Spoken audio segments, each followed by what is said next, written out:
Hey Leo, welcome to your tarot session. Thank you so much for joining me today. I hope this reading finds you well, of course. We're going to dive right in. I'm going to pick the general energy, as always, and we'll see what comes through from that. Leo.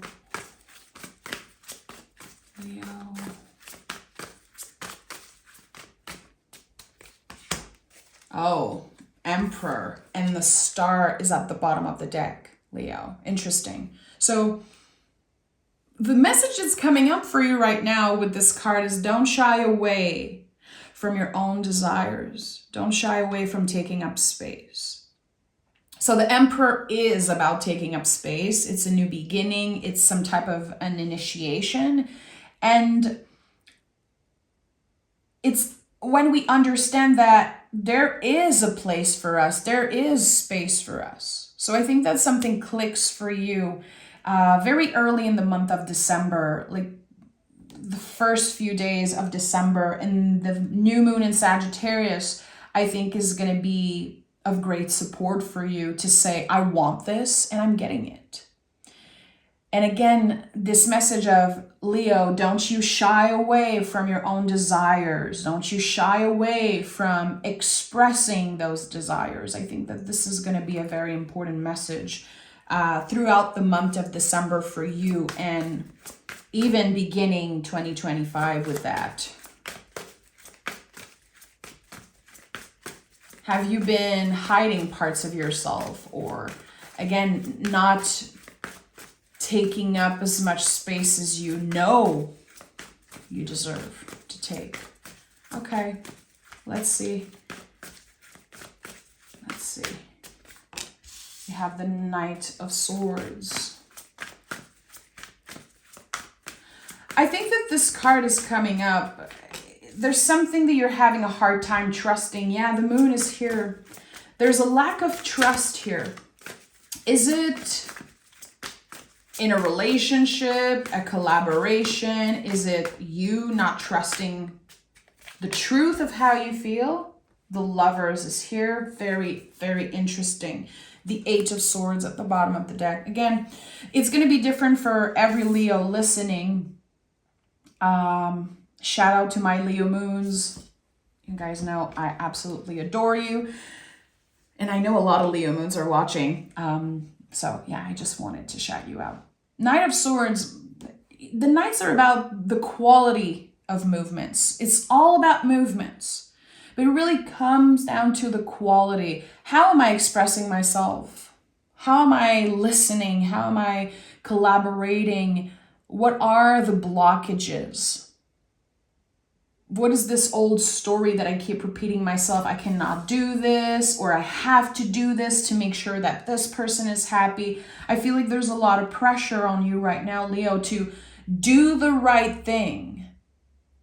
But it's not necessarily what you want to do. Again, are you trusting the truth of how you feel?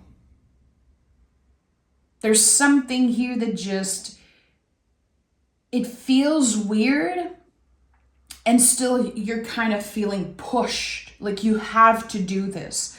This could be connected to your foundation, you know, the Empress here. So it could be family, how you were raised, old stories about yourself, and there's this constant battle happening. And the moon is saying you're going to have to learn to surrender. This is a dance. It's not a fight. You are in control. You are the one making decisions. So the things that you've been doing because you feel pressure to do them, there's this pause here. Of course, sometimes we move in alignment with our values, but it's not necessarily aligned with what we feel or what we prefer, but we want to do the right thing. Again, there's this big energy that is being stirred up right now in your life when it comes to what's right and what's wrong, what you believe is right and what you believe is wrong. And the moon comes up as a double confirmation because this is about energies that were in place way before you were born. way before you were created. It's like there are things that you're dealing with right now that are so out of your control. And it's okay. I think you're learning to surrender.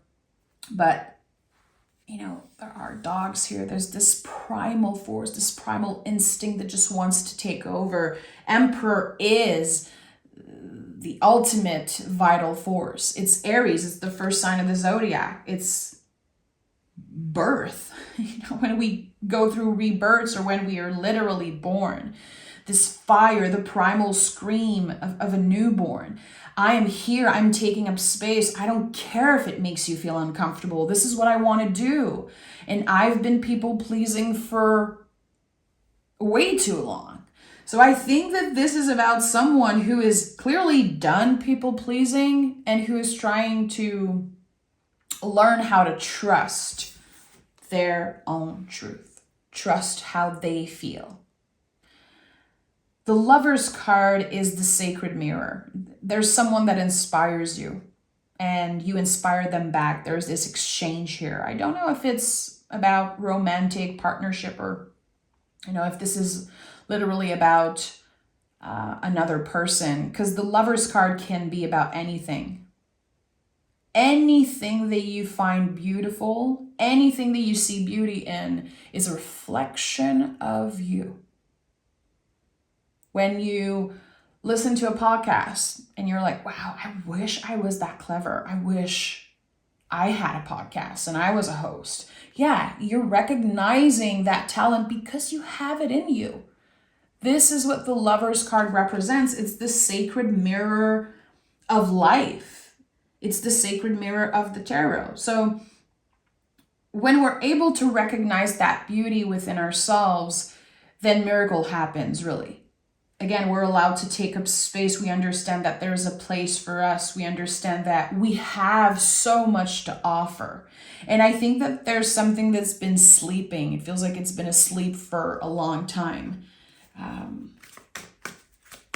Again, don't shy away from, here I would say, the initial feeling of something. If you keep repeating, oh, I always wanted to do this, but you know, it's from the past. I moved on. I always wanted to try this thing. I always wonder, what if it's time? I think that there's going to be, of course, you making a decision, but there's something a little miraculous here that happens. And if you say yes, if you begin and you try, I think that it could expand and become something life-changing. I really believe that. Lover's card can create miracles. It can definitely change your life. Look at that, 8 of Pentacles. So this tells me that you're going to be showing up. And you already started showing up, dedicating time and energy to something. Energy is your currency. So what are you investing? What are you invested in right now? What do you want to invest in? On a daily basis, really. And it's about taking one step at a time. It's about being present with what you do. So if we try something, we don't want to obsess over, okay, where am I going to be in 10 years? Yes, there's the possibility, of course, when you are consistent with something, that it grows, it expands, and it becomes, you know, bigger than anything you could have imagined. And that's beautiful. We want to stay hopeful, but we want to be present with the 8 of Pentacles because it's connected to Virgo. Virgo is grounded. It's an earth sign, but it's still ruled by Mercury. So we can ascend only as high as we are rooted. So how present are you? Are you fully invested, mind, body, soul, in this new beginning? Again, this new idea, this new project, new relationship for some of you, new collaboration.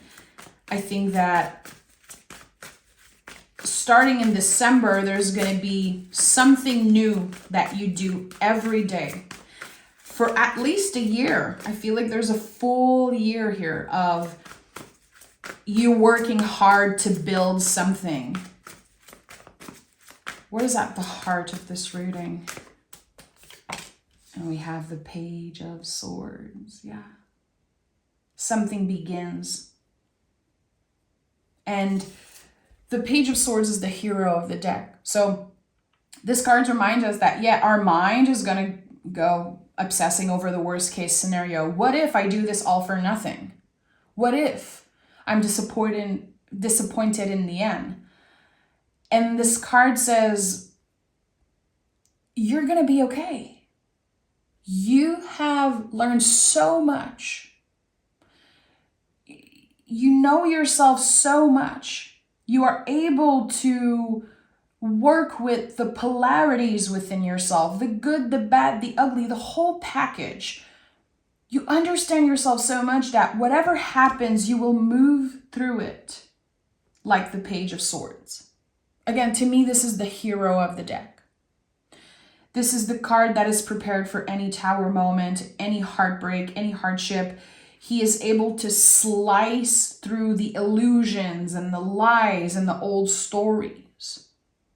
And this is a new idea.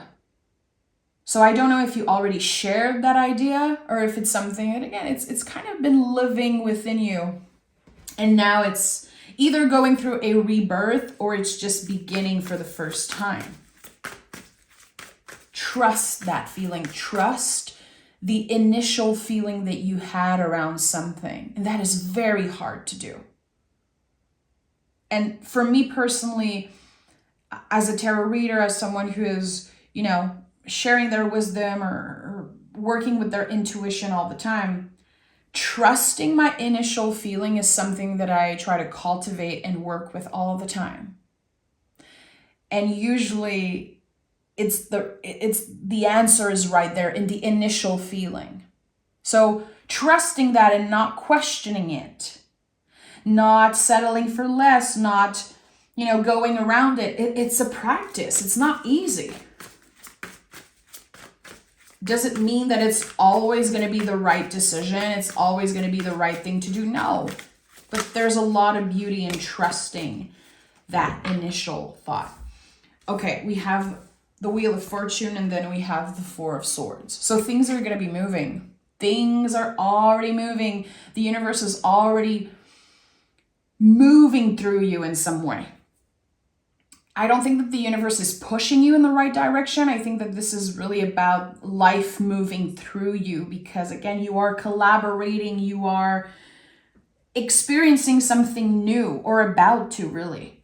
It's magical. The Wheel of Fortune is the most esoteric card in the tarot. There's so much magic contained in this, and it's moving through you again. So I think that you're channeling something, you're creating something.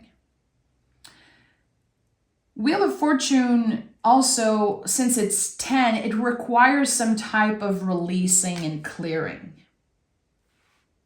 I think that you are healing something, you are coming to terms with something that was very heavy.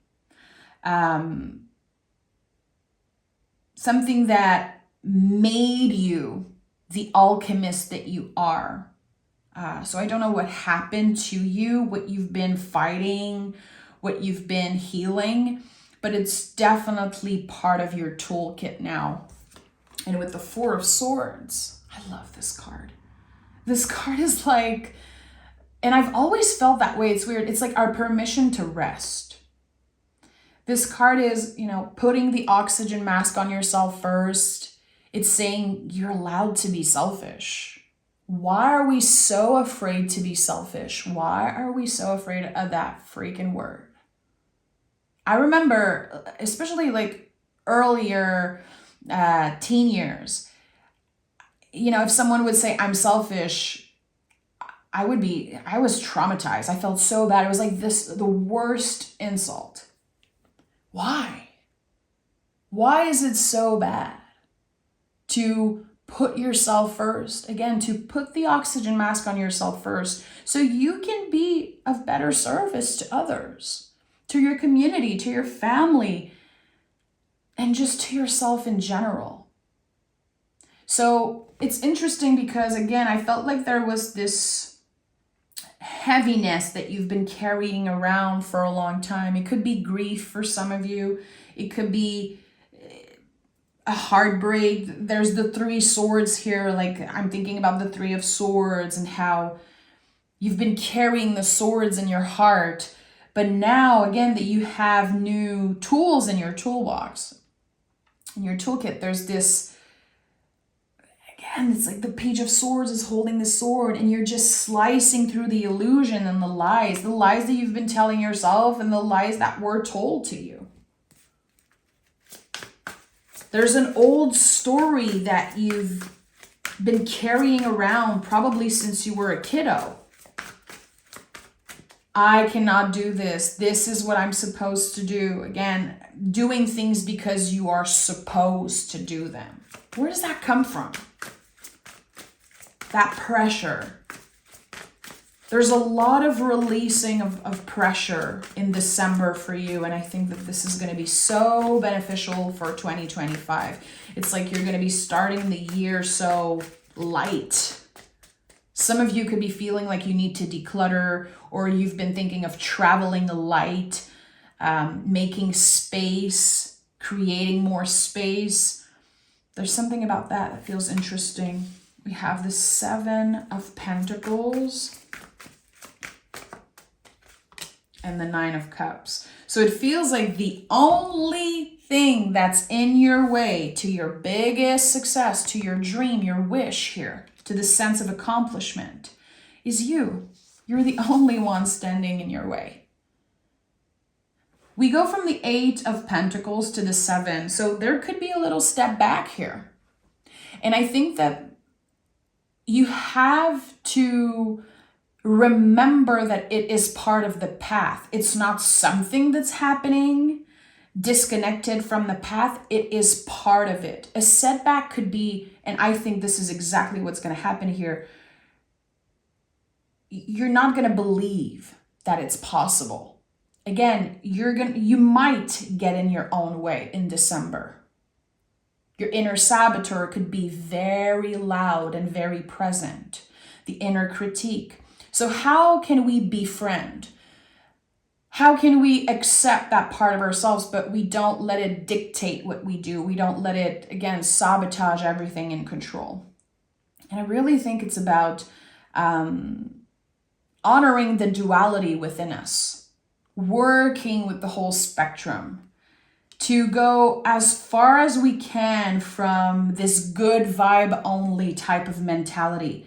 This is such a red flag for me. Anyone who is good vibe only type of person, I think that a lot of this energy is like avoiding conflict, avoiding the darkness. You need to work with the duality within you, Leo.